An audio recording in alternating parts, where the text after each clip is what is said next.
প্রিয় দর্শক, আসসালামু আলাইকুম। আশা করি আপনারা সকলে ভালো আছেন, আমিও ভালো আছি।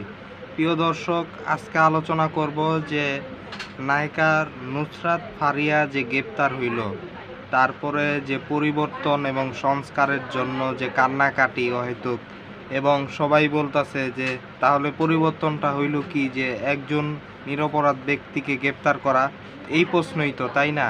তো এই প্রশ্ন, প্রিয় দর্শক, আজকে এই প্রশ্ন নিয়ে আলোচনা করব। প্রিয় দর্শক, পরিবর্তনের কথা আমরা প্রথম থেকেই বলতাছি। প্রথমত সংবিধান, দ্বিতীয়ত জাতীয় সঙ্গীত, এগুলি পরিবর্তনের কথা তো প্রতিনিয়তই বলা হইতাছে, যেহেতু দেশের পরিস্থিতি পরিবর্তন হইলে এগুলি স্বাভাবিকভাবেই পরিবর্তন হওয়ার কথা।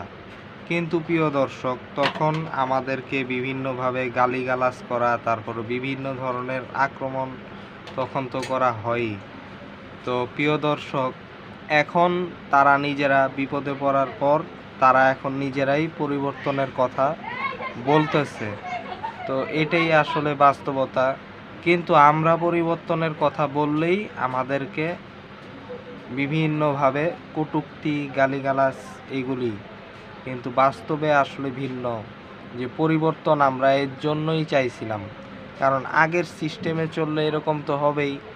এবং এরকম যে হইতাছে কেন, কারণ আগের সিস্টেমেই তো চলতেছে, সিস্টেমটা তো আগের, এবং সেই আগের সিস্টেমগুলি এই কারণেই তো আছে। আমরা যাতে আগের সিস্টেমগুলি না থাকে, সেটার জন্য কি কি করা দরকার সেগুলি তো আমরা বলছি, কিন্তু তারপরেও উল্টো আমাদেরকেই কিন্তু গালিগালাজ, বিভিন্ন ধরনের কথা কিন্তু বলা হয়েছে, এবং বলছে যে না, এগুলি পরিবর্তন করা যাবে না, ইতিহাস হ্যান তেন। আরে ভাই, ইতিহাস দিয়ে কি একটা দেশ চলে? তো এইটাই আসলে বাস্তব। এখন তারা ভুক্তভোগী হয়ে এখন বলে যে পরিবর্তন কই? পরিবর্তন তো তোমরাই করতে দাও নাই, তাহলে এখন পরিবর্তন কিভাবে চাও? আর বর্তমান যে গভর্নমেন্ট, সেটা পুরাতন যে সিস্টেম সেটার উপরেই দাঁড়া আছে। সুতরাং এখন এত কান্নাকাটি কিসের?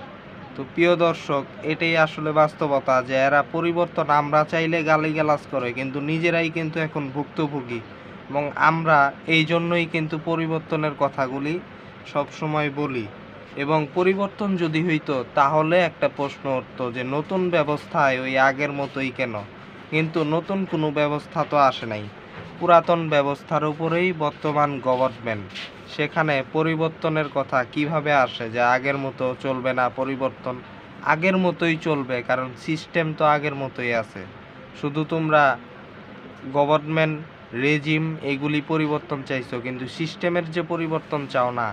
আমাদেরকে গালিগালাজ করার মাধ্যমেই সেটা প্রমাণিত যে আমরা যখন সংবিধান, জাতীয় সঙ্গীত পরিবর্তন চাই, তখন তোমরা আমাদেরকে গালিগালাজ করো। এইটাই তো, এই জন্যই আজকে তোমাদের যে আজকে ভুক্তভোগী হওয়া, এটা একদম যৌক্তিক, এটা অযৌক্তিক কোনো কিছু না। তো এটাই আসলে বাস্তব। আর বাকিটা একটা মামলা আছে, মামলার জন্য সে এখন গ্রেপ্তার হয়েছে। তো সুতরাং সেটা বিচারের বিষয়, সেটা তারাই দেখবে। কিন্তু বাস্তবিক অর্থে তোমাদের যে প্রশ্ন, যে পরিবর্তন এখনো হয় নাই, আগের মতোই, আগের মতোই সকল সিস্টেম, সকল পদ্ধতি আছে। এটাই বাস্তবতা। এবং পদ্ধতি থাকলে সেই পদ্ধতি অনুযায়ী চলতে হইব।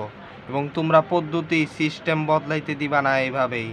আমরা বদলাইতে চাইলে, বললে তোমরা গালিগালাজ করবা। তো সুতরাং তোমরা এখন ভুক্তভোগী হইলে এত চিল্লাচিল্লি, এটা আসলে দ্বিমুখী আচরণ। তো বাস্তবতা আসলে এটাই, এবং তোমরা এখন ভুক্তভোগী। তো আশা করি আপনারা বুঝতে পারছেন যে কেন আমরা পরিবর্তন চাইছিলাম।